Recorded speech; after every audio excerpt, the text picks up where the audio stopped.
ఇందాక చదువుకున్నటువంటి దేవుని వాక్యంలో మనం ఒకసారి చదువుకున్నాం. సౌలు కుటుంబీకులకు దావీదు కుటుంబీకులను బహుకాలం యుద్ధం జరుగుగా దావీదు అంతకంతకు ప్రబలను, సౌలు కుటుంబము అంతకంతకు కూడాను నేరస్తుంది. సౌలు కుటుంబము దినదినము కూడా నేరస్తులకు వచ్చింది. ఎందుకు సౌలు కుటుంబం ఆ విధంగా అయిపోయింది? దేవుని ఆలోచన ఎలా ఉంటుందంటే, దేవుడు ఏర్పాటు చేసినటువంటి మనము దైవికంగా కూడా ఆత్మీయంగా చక్కగా ఎదగాలని దేవుని యొక్క ఆలోచన ఉన్నది.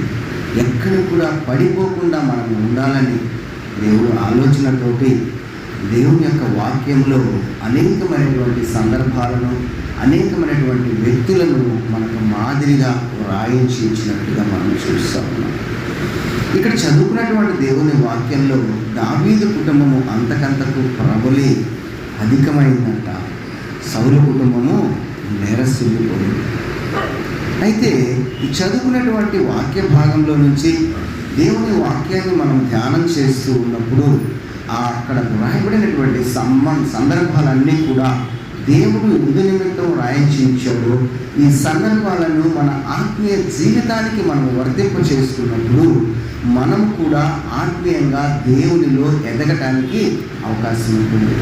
ఎక్కడ మనము పడిపోతూ ఉన్నామో, ఎక్కడ మనము దేవునికి దూరం అయిపోతూ ఉన్నామో మనము సరిచేసుకోవటానికి దేవుని యొక్క వాక్యము మనకు ఎంతో మేలుకరంగా ఉంటుంది. మరి సౌలు కుటుంబము ఎందుకు నీరసించింది అని మనము ఆలోచన చేసినట్లయితే, సౌలు గురించినటువంటి చరిత్రలోకి మనం వెళితే, పాత నిబంధన కాలంలో ఇశ్రాయేలీయుల్ని దేవుడు నడిపిస్తూ తీసుకొని వచ్చాడు. అనేకమైనటువంటి సమస్యల నుంచి వాళ్ళను కాపాడి ఎన్నో అద్భుతాలు వాళ్ళ జీవితంలో చేసి కనాను దేశానికి దేవుడు వాళ్ళని నడిపించాడు. అయితే ఆ నడిపించేటువంటి క్రమంలో నడిపించిన తర్వాత వాళ్ళని ఒక మంచి మార్గంలో నడిపించడానికి న్యాయాధిపతులను దేవుడు వారికి ఇచ్చాడు పెద్దలుగా. అయితే వీరు కోరుకున్నారు, దేవుడు అధికారిగా ఉండి, దేవుడు వారిపై రాజుగా ఉండి, దేవుడు వారిపైన ప్రభువుగా ఉండి వారి ద్వారా వాళ్ళని నడిపిస్తూ వచ్చాడు. కానీ వీరు అనుకుంటున్నారు, లోకరీత్యా అందరూ ఎలాగ రాజులను ఏర్పాటు చేసుకుంటున్నారో మా మీద కూడా ఒక రాజు కావాలి, మమ్మల్ని పరిపాలించడానికి ఒక రాజు కావాలని ఇశ్రాయేలు ప్రజలందరూ కూడా కోరుకున్నారు. కానీ దేవుడు చెప్పాడు, నా అధికారం కింద నేను రాజుగా ఉన్నప్పుడు మీరు నా అధికారం కింద మీరు ఉన్నట్లయితే చక్కగా ఉంటారు. కానీ మీ మీద ఒకరిని రాజుగా నేను ఇచ్చినప్పుడు వాళ్ళు మిమ్మల్ని పనివారిగా చేసుకుంటారు, మిమ్మల్ని వాళ్ళ యొక్క అవసరాలకి ఉపయోగించుకుంటారు, మీరు వారి కింద చిన్నవారిగా ఉండవలసి వస్తుంది అని చెప్పినప్పుడు అయినా కానీ మాకు ఒక రాజు కావాలి అని వాళ్ళు కోరుకున్నట్లు మనం చూస్తూ ఉన్నాం. ఎప్పుడైనా మన జీవితంలో దేవుని మనము రాజుగా కలిగి ఉంటే దేవుడు మనకి ఆయన కింద ఎన్నో అధికారాలు మనకిస్తాడు. అదే లోక సంబంధంగా ఒక వ్యక్తిని మనం రాజుగా కోరుకున్నట్లయితే ఆ వ్యక్తి కింద మనము పనివారముగా ఉండవలసినటువంటి వారమై ఉన్నాం. వారి జీవితంలో కూడా అదే జరిగింది. అయితే ఇప్పుడు అది సందర్భం కాదు. సౌలు గురించి మనం ఆలోచించినట్లయితే, ఇశ్రాయేలీయుల ప్రజలు రాజు కావాలని కోరుకున్నప్పుడు దేవుడు సౌలుని రాజుగా ఎన్నిక చేస్తాడు. ఇశ్రాయేలీయుల ప్రజలకు మొట్టమొదటి రాజుగా సౌలుని ఎన్నిక చేయడాన్ని మనం చూడగలం. సమూయేలు మొదటి గ్రంథము 10వ అధ్యాయము 1వ వచనంలో మనం చూసినట్లయితే ఆ మాటలను అక్కడ మనం చూడగలము. 10వ అధ్యాయము 1వ వచనంలో, అప్పుడు సమూయేలు తైలపు బుడ్డి పట్టుకొని సౌలు తల మీద తైలము పోసి అతన్ని ముద్దు పెట్టుకొని, యెహోవా నిన్ను అభిషేకించి తన స్వాస్థ్యము మీద అధిపతిగా నియమించి ఉన్నాడు అని చెప్తున్నాడు. సమూయేలు అనేటువంటి ప్రవక్త ద్వారా దేవుడు ఒక రాజుగా ఉండడానికి సౌలును దేవుడు ఎన్నిక చేసినట్లు అక్కడ మనం చూస్తూ ఉన్నాం. సౌలు దేవుని చేత ఎన్నిక చేయబడినటువంటి వ్యక్తే.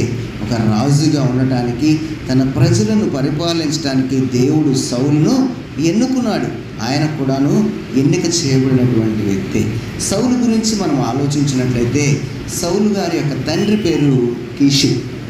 ఆయన తండ్రి పేరు కీషు. ఆయన బెన్యామీను గోత్రీకుడు. సౌలుని దేవుడు ఎన్నుకున్నాడని తెలిసినప్పుడు సమూయేలు ప్రవక్తతో మాట్లాడుతున్నాడు. సౌలు 9వ అధ్యాయం 21వ వచనంలో అంటున్నాడు, నేను బెన్యామీనీయుడు కానా? నా గోత్రము ఇశ్రాయేలీయుల గోత్రములలో స్వల్పమైనది కాదా? నా ఇంటి వారు బెన్యామీను గోత్రపు ఇంటి వారు అందరిలో అల్పులు కారా? నాతో అలాగే ఎందుకు పలుకుచున్నావయ్యా అని అడుగుతున్నాడు. నేనేంటయ్యా, నేను రాజుగా ఉండటం ఏంటి? దేవుడు నన్ను ఎన్నుకోవటం ఏంటి? ఈ గోత్రంలో ఎంతోమంది ఇంకా పెద్ద గోత్రాల వాళ్ళు ఉన్నారు. నేను చాలా అల్పమైనటువంటి గోత్రము నాది. నా కుటుంబం ఏమీ ఎన్నికైనటువంటిది కాదు అని సౌలు మాట్లాడుతూ ఉన్నాడు. అక్కడ సౌలు గారి యొక్క తగ్గింపును మనం అక్కడ చూడవచ్చు. దేవుడు ఎన్నుకున్నప్పుడు తన తగ్గింపుని మనం అక్కడ చూస్తూ ఉన్నాం. అయితే ఎప్పుడైతే దేవుడు తనను ఎన్నుకున్నాడో, సమూయేలు ప్రవక్త ద్వారా తనకి దేవుడు ఎప్పుడైతే తనను అభిషేకించాడో, ఆ తర్వాత వెంటనే ఏమైందంట, సౌలు మీదకు దేవుని ఆత్మ దిగి వచ్చింది. 10వ అధ్యాయము 6వ వచనంలో చూడగలము. యెహోవా ఆత్మ నీ మీదకి బలముగా దిగి వచ్చును, నీవు వారితో కలిసి ప్రకటన చేయించుండగా నీకు కొత్త మనస్సు వచ్చును.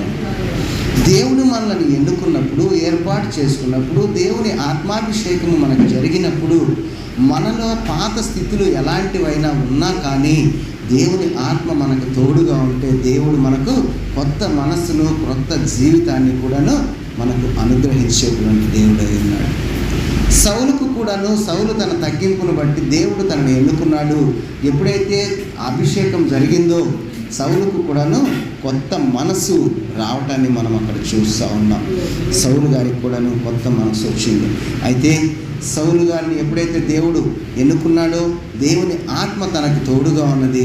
దేవుని ఆత్మ సౌలును నడిపిస్తూ ఉన్నది.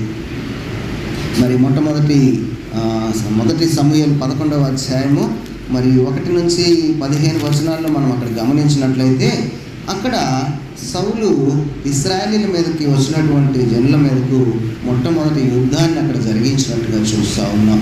మొదటిగా రాజుగా అభిషేకినాయన దేవుడు తనను ఎన్నుకొని అభిషేకించిన తర్వాత, దేవుని ఆత్మ తన మీదకి వచ్చిన తర్వాత సౌలు అక్కడ మొట్టమొదటి యుద్ధాన్ని అక్కడ జరిగించినట్టుగా మనం చూస్తూ ఉన్నాము. ఆ యొక్క యుద్ధంలో సౌలు గెలిచినట్టుగా మనం చూస్తూ ఉన్నాం.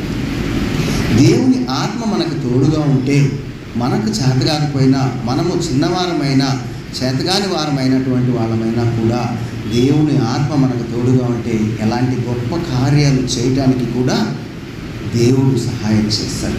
మనం అనుకోవచ్చు మన బలము వలన, లేకపోతే మా జ్ఞానం వలన, మా శక్తి వలన మేము చేస్తున్నామని. కానీ మన జ్ఞానం అంతా వ్యర్థము. దేవుని సన్నిధి తోడు లేకపోతే మన బలమంతా కూడాను వ్యర్థమే. మరి సంసోను విషయంలో మనం ఆలోచన చేయవచ్చు. సంసోను దేవుని చేత ఎన్నుకొని ఏర్పాటు చేయబడినటువంటి వ్యక్తిగా, ఒక న్యాయాధిపతిగా దేవుడు ఎన్నుకున్నాడు. సంసోనుకు దేవుని ఆత్మ తోడుగా ఉన్నంత కాలం కూడా ఒక పచ్చి గాడిద దవడ ఎముకతోటి 1000 మందిని చంపేస్తాడు. అంత బలాఢ్యుడే. అంతకంటే మించినట్టు ఆయన ఎంతో గొప్ప బలాఢ్యుడుగా ఉన్నాడు. కానీ దేవుని ఆత్మ తనను విడిచిపెట్టిన తరువాత చిన్నపిల్లలు కూడా ఎగతాళి చేయడానికి కారణమైపోయాడు. కళ్ళు ఊడదీయబడి గానుగను తిప్పుకుంటూ భయంకరమైనటువంటి స్థితిలోకి వెళ్ళిపోయాడు. బలాఢ్యుడే, కానీ దేవుని ఆత్మ తనకు తోడుగా లేదు. దేవుని సన్నిధి తోడుగా లేదు. దేవుని ఆత్మ తనను విడిచిన తరువాత ఆ విధమైనటువంటి స్థితిలోకి తను వెళ్ళిపోయాడు. సౌలుకు దేవుని ఆత్మ ఎప్పుడైతే తోడుగా ఉన్నదో, మొట్టమొదటి యుద్ధంలో గొప్ప విజయాన్ని తను సాధించినట్టుగా మనం చూస్తూ ఉన్నాం. అమ్మోనీయుల మీద సౌలు గొప్ప విజయాన్ని సాధించినట్లు మనం చూస్తూ ఉన్నాం. అయితే మళ్ళీ తర్వాత 13వ అధ్యాయం వచ్చేవరకు సౌలు గారు కూడా గొప్ప సైన్యాన్ని తను ఏర్పాటు చేసుకున్నాడు. రాజుగా ఉన్నాడు కదా, ఇంకా మరి వాళ్ళందరినీ ఏలాలి అంటే శత్రు సైన్యాలు వస్తూ ఉంటాయి. కాబట్టి యుద్ధానికి వెళ్ళాలంటే తనకు కూడా ఒక సైన్యం కావాలి. కాబట్టి 13వ అధ్యాయం 1-2 వచనాలు మనం చూసినట్లయితే, సౌలు 30 ఏళ్ళ వారు ఏలనారంభించను. అతడు 2 సంవత్సరాలు ఇశ్రాయేలీయులను ఏలిను. ఇశ్రాయేలీయుల్లో 3000 మంది ఏర్పరుచుకొనెను. వీళ్ళు 2000 మంది మిక్మషులోను, బెతేలు కొండలోను సౌలు వద్ద ఉండేది. 1000 మంది బెన్యామీనీయులు గిబియాలో యోనాతాను దగ్గర. సౌలు గారు కూడా ఒక సైన్యాన్ని ఏర్పాటు చేసుకొని చక్కగా రాజ్య పరిపాలనని జరిగించుకుంటూ ఉన్నాడు. అయితే సౌలు ఇశ్రాయేలు ప్రజలతోనూ రాజుగా ఏర్పాటు చేయబడినటువంటి సౌలుతోనూ కొన్ని ఆజ్ఞలను చెప్పడం మనం చూస్తూ ఉన్నాం. 12వ అధ్యాయం 14వ వచనంలో చెప్తున్నాడు, యెహోవాయందు భయభక్తులు కలిగి ఆయన మాటను విని ఆయనను సేవించి ఆయన ఆజ్ఞను భంగము చేయక మీరును మిమ్మును ఏలు రాజును మీ దేవుడైన యెహోవాను అనుసరించిన ఎడల మీకు క్షేమము కలుగు. సౌలు గొప్పవాడని దేవుడు ఎన్నుకోలేదు. సౌలు దేవుడు ఎన్నుకున్నాడు. ఎన్నుకున్న తర్వాత నూతన మనస్సును దేవుని ఆత్మను అతనికి తోడుగా ఉంచాడు. అయితే ఇశ్రాయేలు ప్రజలకు ఎన్నుకోబడినటువంటి రాజుకు దేవుడు మాట్లాడుతూ ప్రవక్త ద్వారా చెప్తున్నాడు, దేవుని యందు భయభక్తులు కలిగి ఆయన మాటను విని ఆయనను సేవించి ఆయన ఆజ్ఞను భంగము చేయక మీరును మిమ్మల్ని ఏలు రాజును మీ దేవుడైన యెహోవాను అనుసరించిన ఎడల మీకు క్షేమం కలుగు. మీరు రాజు కావచ్చు, ఎవరైనా కావచ్చు, కానీ దేవుని ఆజ్ఞలను భంగము చేయకుండా దేవుని ఆజ్ఞల ప్రకారము నీవు నడుచుకున్నట్టయితే నీకు జీవితంలో క్షేమం కలుగుతుంది అని చెప్తున్నాడు. ఎంత గొప్ప రాజైనా సరే దేవుని మార్గంలో నడుచుకున్నప్పుడు మాత్రమే వారికి క్షేమం కలుగుతుంది.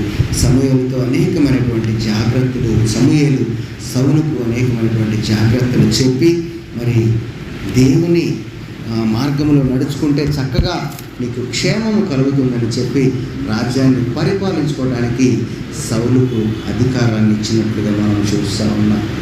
అయితే మనము కొంతమంది ఎంత ఎదిగినా కూడా అన్నిటి తగ్గించుకొని ఆ మార్గంలో ఉంటారు, దేవుని ఆశీర్వాదాలు పొందుకుంటారు. సౌలు తక్కువగా మాట్లాడినటువంటి సౌలు, నేను ఎంతటి వాడనయ్యా, నా యొక్క గోత్రం ఎంతటిది, నేను ఎన్నిక లేనటువంటి వాడిని, నన్ను ఎన్నుకున్నాడు దేవుడు అని ఎంతో తగ్గించుకొని దేవుని సన్నిధిలో మాట్లాడినటువంటి సౌలు సమూయేలుతోటే, దేవుని ప్రవక్త అయినటువంటి సమూయేలుతోటే ఘర్షణ పడి వ్యతిరేకమైనటువంటి కార్యాన్ని చేయటాన్ని మనం అక్కడ చూస్తూ ఉంటాము. మరి 13వ అధ్యాయంలో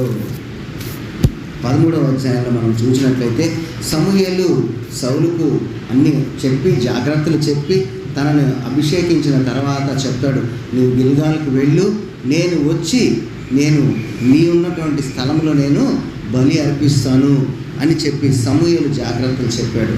ఒక బలి అర్పించాలి అంటే అది యాజకునికి మాత్రమే అవకాశం ఉన్నది. ఎవరంటే వారు దేవుని యొక్క బలిని అర్పించడానికి అర్హత అనేది లేనే లేదు. ఆ సమయం అయినా సరే యాజకుడు వచ్చిన వరకు కూడాను ఎదురు చూడవలసిందే, కానీ మనముగా వెళ్ళి మనకి కాని పనిని మనము చేయకూడదు. దేవుడు ఆ ఆజ్ఞ ఎవరికి కూడాను ఇవ్వలేదు.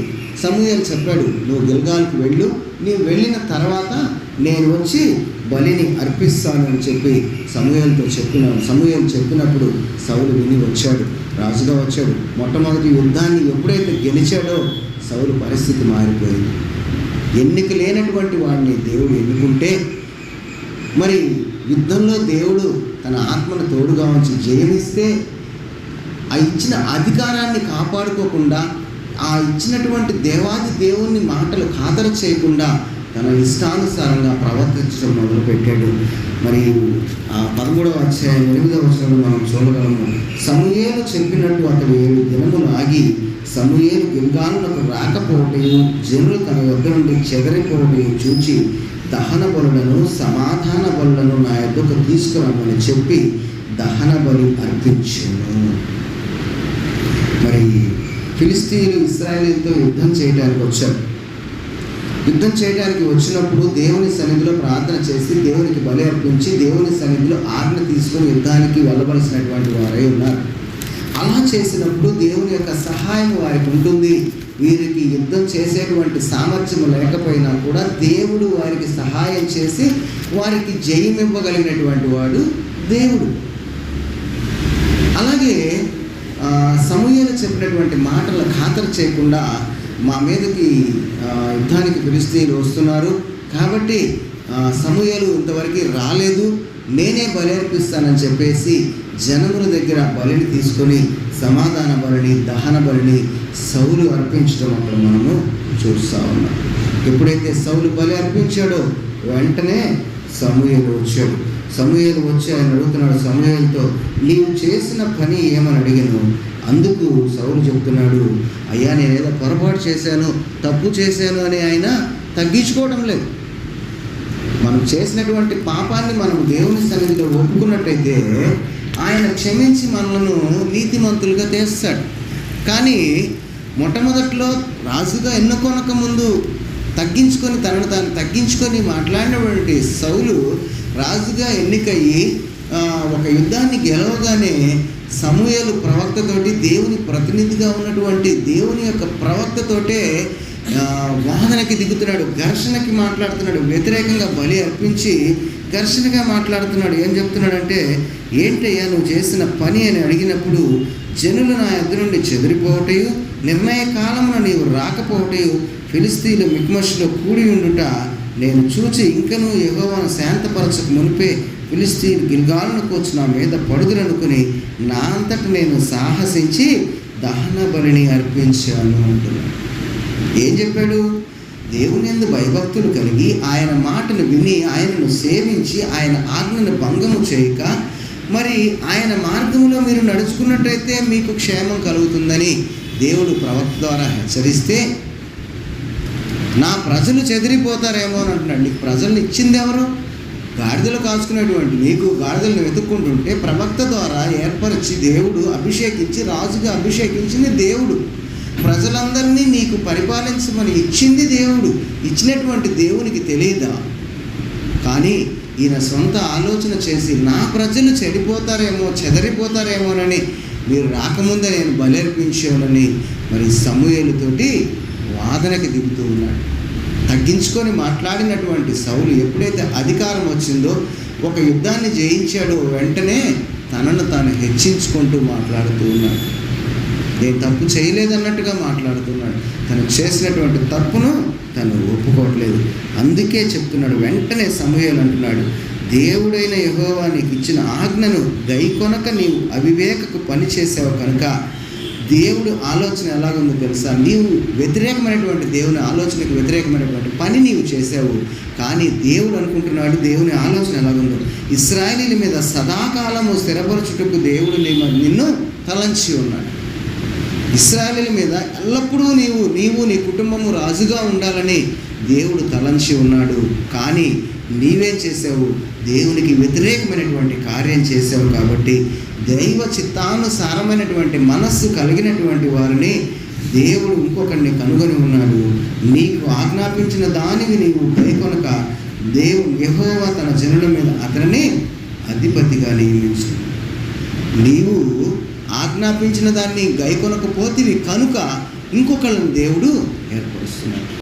చూడండి ఎంత కష్టంగా ఉంటుంది. దేవుడు మన జీవితంలో కూడా మనల్ని ఏర్పరచుకున్న తర్వాత, మనల్ని ఎన్నుకున్న తర్వాత పాపంలో లోకంలో మనము వ్యర్థులముగా, ఎవరికి అనుకూలమైనటువంటి వారముగా, ఎవరికి లెక్కలేనటువంటి స్థితిలో మనం ఉన్నప్పుడు లోకం దృష్టిలో మనం లెక్కలేని వారిగా ఉండవచ్చేమో. కానీ దేవుడు మనల్ని తన కుమారుని ద్వారా విమోచించి మనలను నీతిమంతులుగా తీర్చి పరిశుద్ధులుగా దేవుని సొత్తైనటువంటి ప్రజలుగా మనల్ని ఏర్పరచుకున్నప్పుడు ఆ రోజు నుంచి మనకి ఇచ్చినటువంటి కొత్త హృదయాన్ని బట్టి, దేవుడు ఇచ్చినటువంటి నూతనమైనటువంటి మనస్సును బట్టి దేవుని మార్గంలో మనము కూడా నడిచినప్పుడు ఆత్మీయంగా దేవుడు మనల్ని బలపరిచి దినదినము కూడా హెచ్చిస్తూ వచ్చేటువంటి దేవుడు అన్నాడు.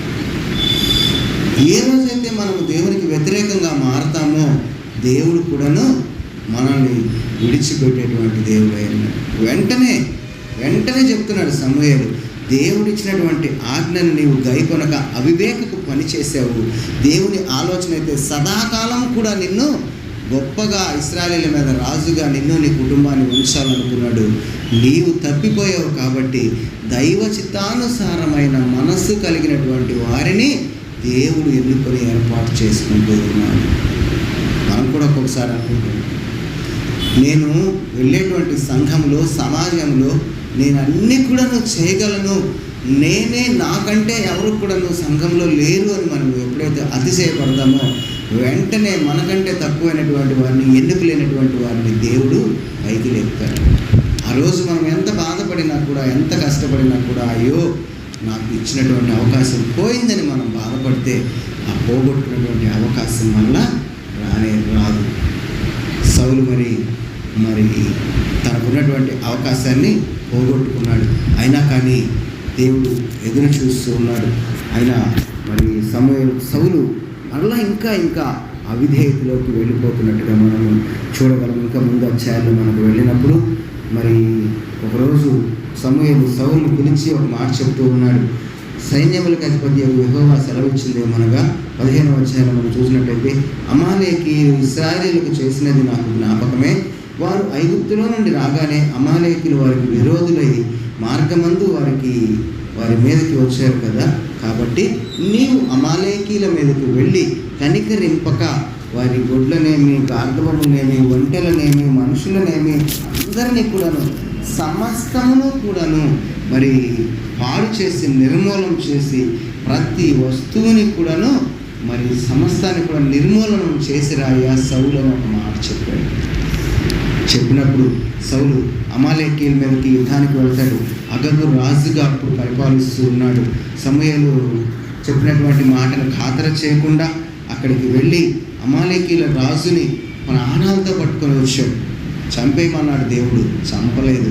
ప్రాణాలతో పట్టుకొని వచ్చి అక్కడ ఉన్నటువంటి జనులందరినీ కూడా కత్తివాత నిర్మూలన చేసి గొర్రెలు, ఎడ్లు, కొవ్విన గొర్రె పిల్లలు మొదలైన వాటిని నిర్మూలన చేయక కడగా ఉంచి పనికిరాని నీచ పశువులకు కూడా నిర్మూలన చేయమన్నాడు.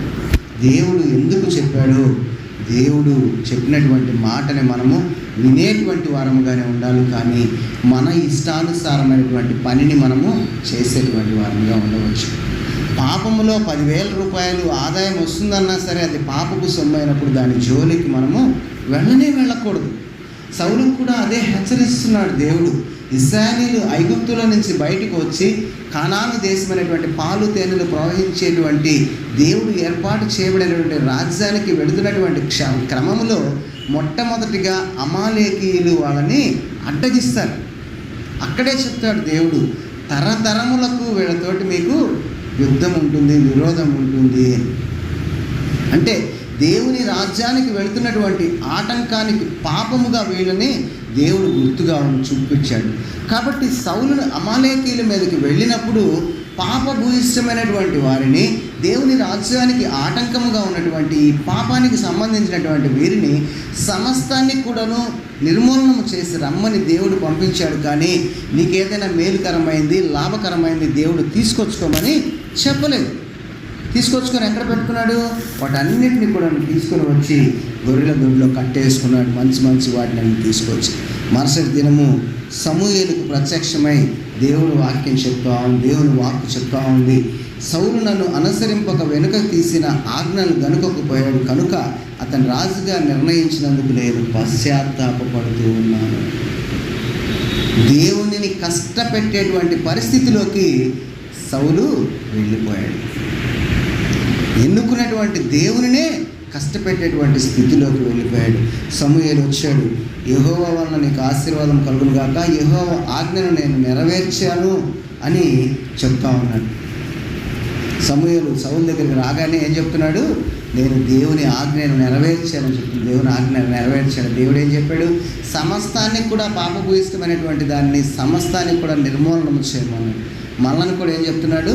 పాపాన్ని విడిచిపెట్టి నీలో ఉన్నటువంటి పాపాన్ని దేవుని సన్నిధిలో ఒప్పుకొని నీతిమంతులుగా తీర్చి దేవుని మార్గంలో నడుచుకోమని దేవుడు మనకి ఇస్తున్నాడు. ఒక ఆజ్ఞను దేవుడు మనకి ఇచ్చాడు. కానీ సౌలుకు కూడా పాపభూయిష్టమైనటువంటి దాన్ని అంతా కూడా నిర్మూలన చేసి రాయ్యా అని చెప్తే సమూయేలు వచ్చిన తర్వాత సమూయేలుతో చెప్తున్నాడు, దేవుని ఆజ్ఞను నేను నెరవేర్చాను అంటున్నాడు. దేవుని ఆజ్ఞ నెరవేర్చాను అంటున్నాడు. గొర్రెల దొడ్లో నుంచి పశువులు సాక్షి చెప్తాను. పాపభూయిష్టమైంది ఎక్కడి నుంచి తీసుకొచ్చాడో ఆ పశువులు సాక్షి చెప్తాను. మనం కూడా అనుకోవచ్చు, మన పాపాన్ని కప్పుకుంటున్నామేమోనని. ప్రకృతి మన మీద సాక్ష్యం చెప్తాము. ప్రకృతి మన మీద సాక్ష్యం చెప్తామని మనము పాపం చేస్తూ ఎవరూ నన్ను చూడలేదు అనుకుంటున్నామేమో. దేవుడు మన మీద ఆకాశాన్ని, భూమిని, మరి ఆ యొక్క పంచభూతాన్ని మన మీద సాక్షులుగా దేవుడు ఉంచుతూ ఉన్నాడు. ఎవరు మనుషుల దృష్టికి నువ్వు చూడలేదనుకుంటున్నావేమో, కానీ దేవుని ప్రకృతి అంతా కూడా దేవుని దృష్టిలో దేవునికి సేవకులుగా ప్రకృతి అంతా కూడా మన మీద ఉండి మనల్ని గమనిస్తూ ఉంది. ఆ ప్రకృతి ఒకరోజు నీ గురించి నా గురించి సాక్ష్యం చెప్తుంది. మన జీవితం అంతా నటిస్తూ పాపం చేస్తూ చనిపోయినా కూడా ఒకరోజు ప్రకృతి సాక్ష్యం చెప్తాము. అందుకే యేసుక్రీస్తు వారు శిష్యులతో మాట్లాడుతూ, మీరు ఇంటికి వెళ్ళండి, ఎవరింటికైనా వెళ్ళినప్పుడు అక్కడ మీకు సమాధానం వస్తే సరే, సమాధానం రాకపోతే మీ పాద ధూళిని అక్కడ దులిపిరండి అంటాడు. ఎందుకంటే మన కాలికి ఉన్నటువంటి దుమ్ము కూడా మన మీద ఒకరోజు సాక్ష్యం చెప్తుంది. ఇక్కడ వెంటనే ఏం చెప్తుంది? పశువులు సాక్ష్యం చెప్తా ఉన్నాయి. సమూయేలు వచ్చి అడుగుతున్నాడు, సౌలు సమాధానం చెప్తున్నాడు, దేవుని చిత్తాన్ని నేను నెరవేర్చి వచ్చానని. వెంటనే పశువులు అరుస్తున్నాయి, అయ్యా మేము ఇక్కడ ఉన్నాం, మమ్మల్ని తీసుకొచ్చాడని అరుస్తున్నాయంట. అక్కడి నుంచి పశువులు సాక్ష్యం చెప్తా ఉన్నాయి. వెంటనే సమూయేలు అడుగుతున్నాడు, అలాగైతే నాకు వినబడుచున్న గొర్రెల అరుపులను, ఎడ్ల రంకెలను ఎక్కడవి? ఆయన కప్పిపుచ్చుదామనుకున్నాడు, పాపాన్ని కప్పిపుచ్చుదామనుకున్నాడు. వెంటనే పశువులు సాక్ష్యంగా అరుస్తున్నాయి లోపల నుంచి. నాకు వినబడుతున్నటువంటి కేకలు ఎక్కడివి సౌలు అని అడుగుతున్నాడు. అడిగితే అప్పుడైనా ఏమైనా ఒప్పుకున్నాడు అంటే వేషధారణతో కూడినటువంటి పశ్చాత్తాపం మాట్లాడుతూ ఆయన చెప్తున్నాడు, అమాలేకీయుల యొద్ద నుండి నేను వీటిని తీసుకొచ్చాను, నీ దేవుడైన యెహోవాకు బలులర్పించుటకు జనులు గొర్రెలలోనూ ఎడ్లలోనూ మంచి వాటిని ఉండనిచ్చారు అంటున్నాడు. నీ దేవుడైన యెహోవా, సమూయేలుతో మాట్లాడుతూ నీ దేవుడైన యెహోవా అంటున్నాడు. సౌలుకు దేవుడు కాదా? ఇశ్రాయేలులకు దేవుడు కాదా? సౌలుని ఎన్నుకున్న దేవుడు యెహోవా దేవుడే కదా. సమూయేలుతో మాట్లాడుతూ నీ దేవుడైన యెహోవా అంటూ, అంతేకాకుండా చెప్తూ ఉన్నాడు ఇంకా, నీ దేవుడైన యెహోవాకు బలి అర్పించుటకై జనులు శపితములకు గొర్రెల్లోనూ ఎడ్లలోనూ ముఖ్యమైన వాటిని తీసుకొచ్చారని సమూయేలుతో చెప్తా ఉన్నాడు. ప్రజల మీద నెట్టేస్తున్నాడు తన యొక్క పాపాన్ని. జనుల కోసం ఏదో పశ్చాత్తాపం పడినట్టు వేషధారణతో కూడినటువంటి పశ్చాత్తాపాన్ని తను చూపిస్తున్నాడు. తనకు 9వ అధ్యాయం 21వ వచనంలో నేను ఎంతటి వాడినయ్యా అనేటువంటి ఒక మాట, నేను చిన్నవాడిని కదా అనేటువంటి తగ్గింపు ఇప్పుడు లేదు. ఎప్పుడైతే తను పాపానికి ఇష్టపడుతూ ఉన్నాడో, పాపం చేయడానికి ముందుకు వెళుతూ ఉన్నాడో, మరి తను ఏం చేయడానికి కూడా సిద్ధపడుతూ ఉన్నాడు. దేవునికి వ్యతిరేకంగా మాట్లాడుతున్నాడు. దేవుని యొక్క ప్రవక్తకి కూడాను తను వ్యతిరేకంగా మాట్లాడుతున్నట్టుగా మనం చూస్తూ ఉన్నాం. 15:24 మనం చూడగలము, సౌలు జనులకు జడిసి వారి మాట వినినందున నేను యెహోవా ఆజ్ఞను నీ మాటలను మీరి పాపం తెచ్చుకున్నాను. నేను పాపం చేశానని చెప్పట్లేదు, కానీ జనుల మీద తన యొక్క నేరాన్ని నెట్టివేస్తున్నాడు. జనుల కోసం నేను చేశానంటున్నాడు, కానీ నేను పాపం చేశానని సౌలు ఒప్పుకోవట్లేదు. సౌలు ఒప్పుకోవట్లేదు, ప్రజల కోసం పాపం చేశాను అంటున్నాడు.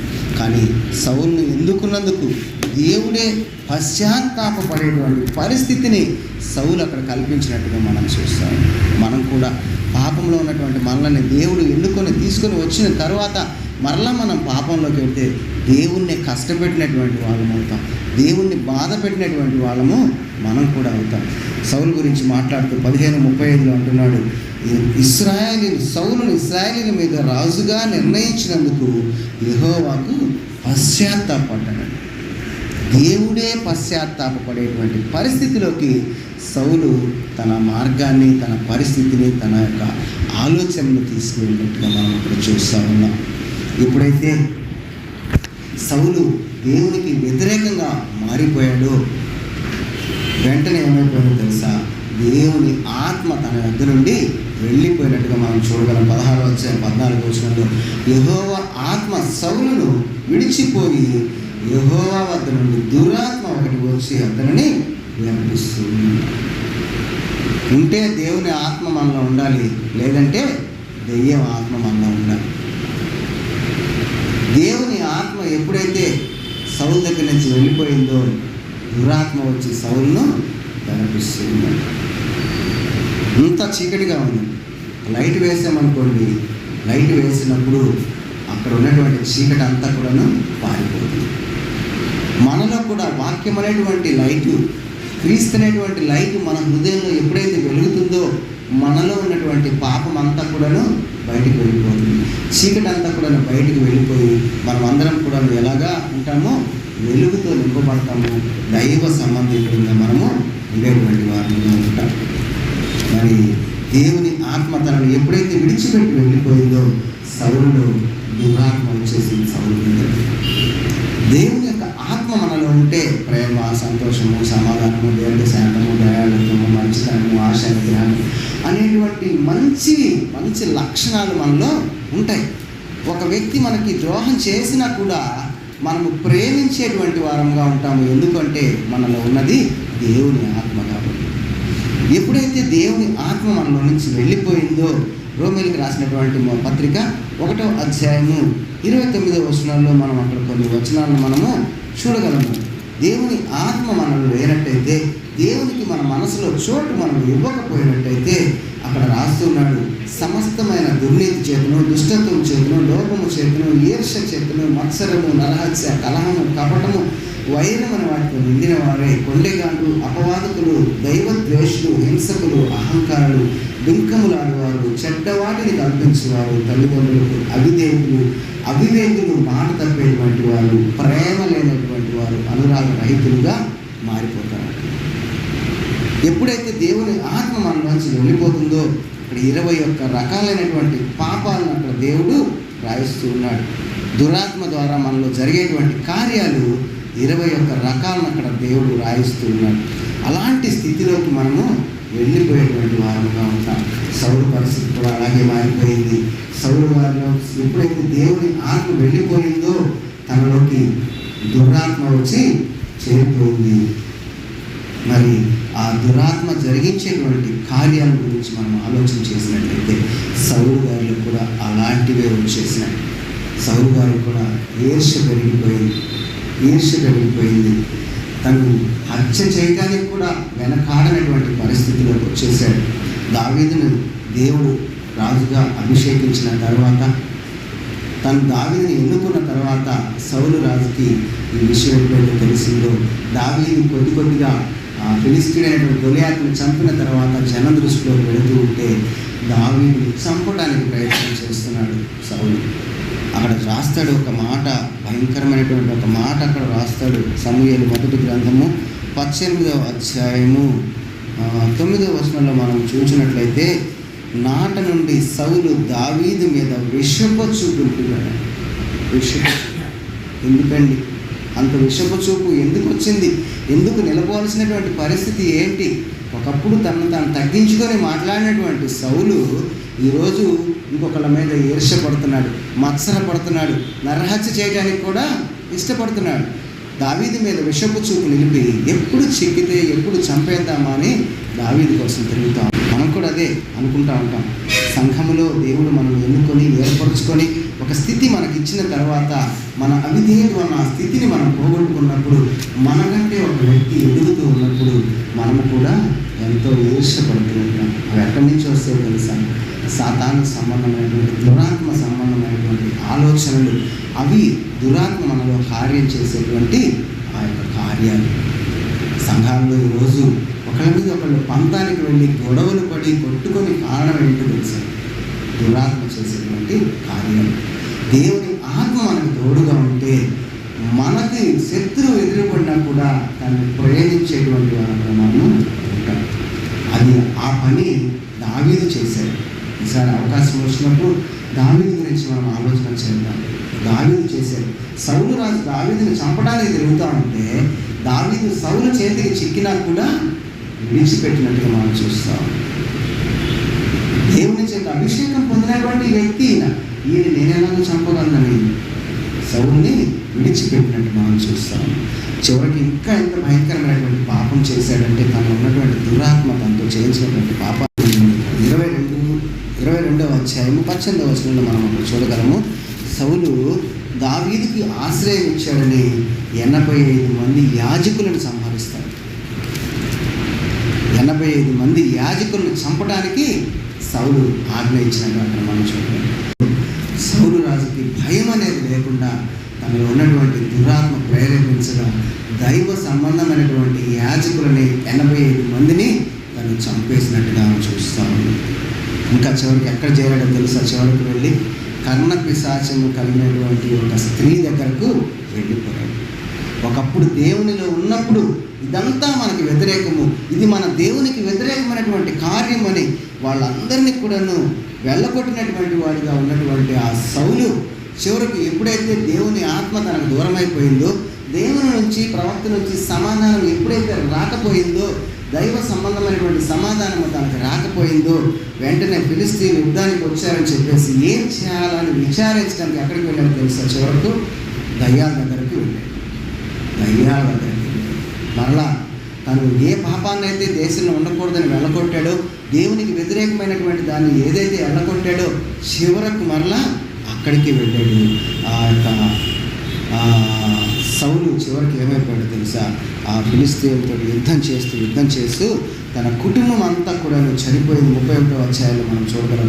సౌలు అతని కుమారులను తరుముచు యోనాతాను, అబీనాదాబు, మెల్కీషు అనేటువంటి సౌలు యొక్క కుమారులు అందరూ కూడా చనిపోయారు.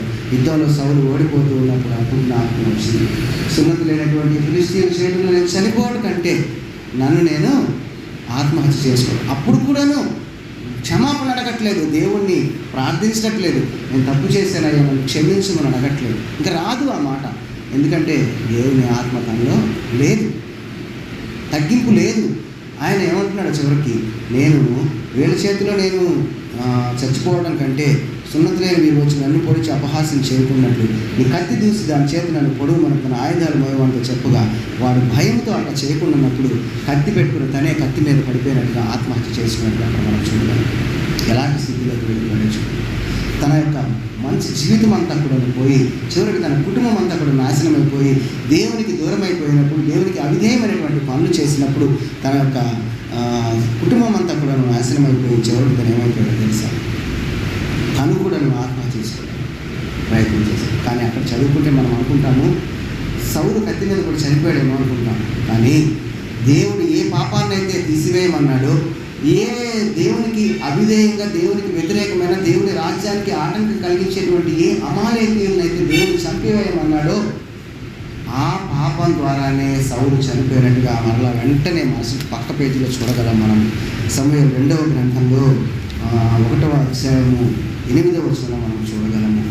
ఒక వ్యక్తి దావీదుతో వచ్చి మాట్లాడుతూ ఉన్నాడు. సౌలు చనిపోయినటువంటి వార్త చెప్పడానికి వచ్చి అక్కడ చెబుతూ ఉన్నాడు, నేను అమాలేకుడును, అతడు ఇంకనూ ప్రాణం నాలో ఉన్నది, కానీ తలచిప్పుడు చెప్పి నేను బహు బాధపడుతున్నాను, నీవు నా దగ్గర నిలబడి నన్ను చంపుమని సెలవేయగా, ఇలాగ పడిన తర్వాత అతడు బ్రతుకుడని నేను నిశ్చయించుకుని అతని దగ్గర నిలిచి అతన్ని చంపి తిని అంటూ, ఏ పాపానికి తను దాసులైపోయి పాప పంచకం అనేది తీసుకొచ్చి పెట్టుకున్నాడో, ఏ పాపమైతే దేవుని రాజ్యంలోకి రాకుండా ఐగుప్తుల నుంచి ఇశ్రాయేలీయులు వస్తున్నప్పుడు ఆటంకపరిచారో, ఏ పాపమైతే దేవుడు దీన్ని తీసివేయమని సముద్రంగా నాశనం చేయమని చెప్పాడు, ఆ పాపాన్ని తీసుకొచ్చి నెత్తిన పెట్టుకున్న వలన దేవుని యొక్క ఆత్మ సౌలుని విడిచిపెట్టి వెళ్ళడమే కాకుండా ఆ పాపం వల్లనే సౌలుకి మరణం వచ్చింది. సౌలు తనంతటా చనిపోలేదు, కత్తి మీద పడినా కూడా తనకి కొన ప్రాణంతో కొట్టుకుంటూ ఉన్నప్పుడు ఒక అమాలేకీయుడు ఎవరినైతే పాపంగా గుర్తిస్తున్నావో ఆ పాపం మీద వచ్చి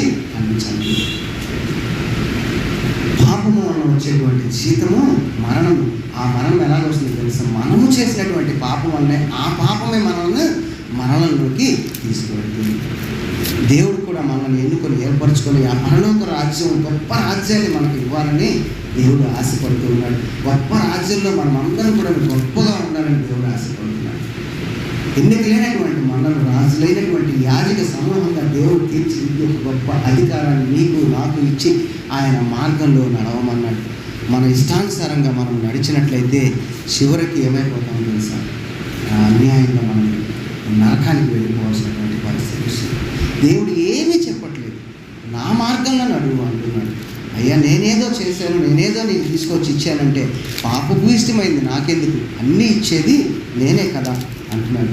అందుకే సౌలు తోటి ఒక మాట సమూయేలు మాట్లాడుతూ 15వ అధ్యాయంలో ఒక మాట మాట్లాడుతూ, ఒకడు తాను సెలవిచ్చిన ఆజ్ఞను ఒకడు గైకొనడం వలన యెహోవా సంతోషించినట్లు, ఒకడు దహన బలులను అర్పించడం వలన ఆయన సంతోషించిన ఆలోచించుము.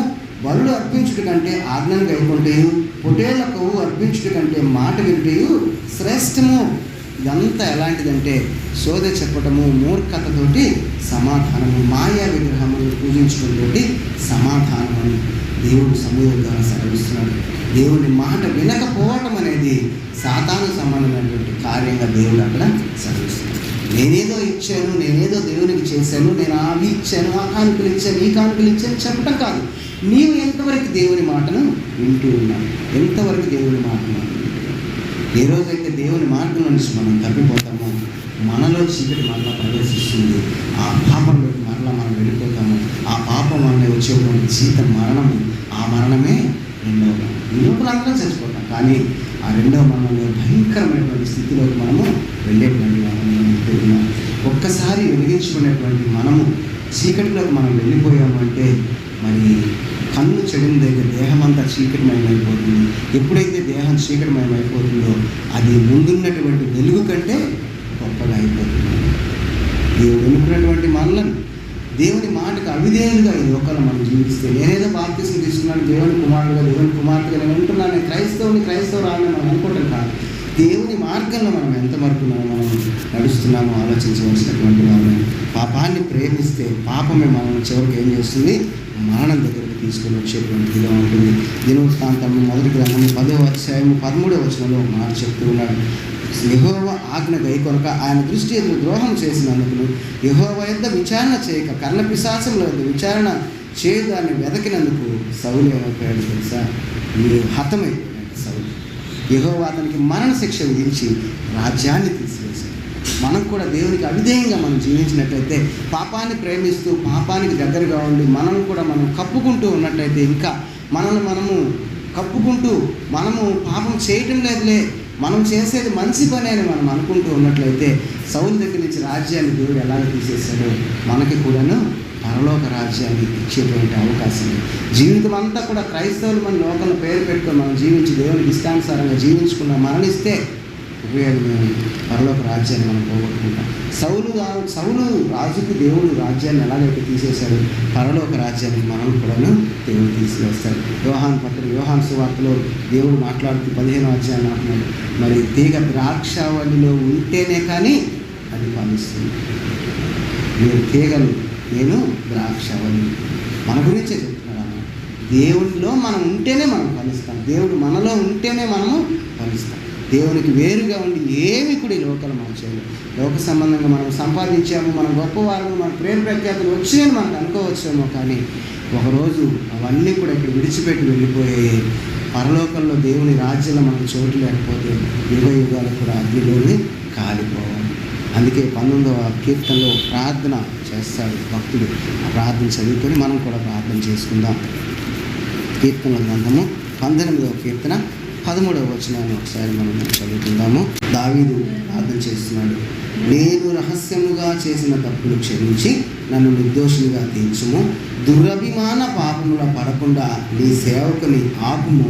వాటిని నన్ను ఏలనియకుము. అప్పుడు నేను యథార్థవంతుడిని, అధిక ద్రోహము చేయకుండా నిందారహితుడని నేను అవుతాను. దురభిమాన పాపం, పాపం చేస్తూ కూడాను కప్పుకోవడం, పాపము చేస్తూ కూడా కప్పుకోవడం, ఇది పాపము కాదులే అని కప్పుకోవడం, అది క్రైస్తవుల్లో చాలా మందిలో ఉంటుంది. ఎప్పుడైతే మనం పాపం చేస్తామో దేవుని సన్నిధిలో ప్రార్థించి, పాపంలో పడకుండా నన్ను కాపాడాలి అని ప్రార్థించాలి. పాపం చేసినప్పుడు మనం ఒప్పుకోవాలి. ఎప్పుడైతే మనం ఒప్పుకుంటామో, నీతిమంతుడైనటువంటి ఉత్తరవాది అయినటువంటి యేసు క్రీస్తు మనకి ఉత్తరవాదిగా ఉన్నాడు. మన పాపములన్నీ కూడా క్షమించి నీతిమంతుడిగా తీర్చి పరలోక రాజ్యాన్ని మనకి ఇస్తాం. దేవుని ఉదయ కాలంలో ఈ వాక్యాన్ని మనకు అనుగ్రహించినటువంటి దేవాది దేవునికి వందనాలు తెలియజేస్తూ, ఈ వాక్యము మన హృదయంలో ఫలించాలని ప్రార్థన చేసుకుందాం.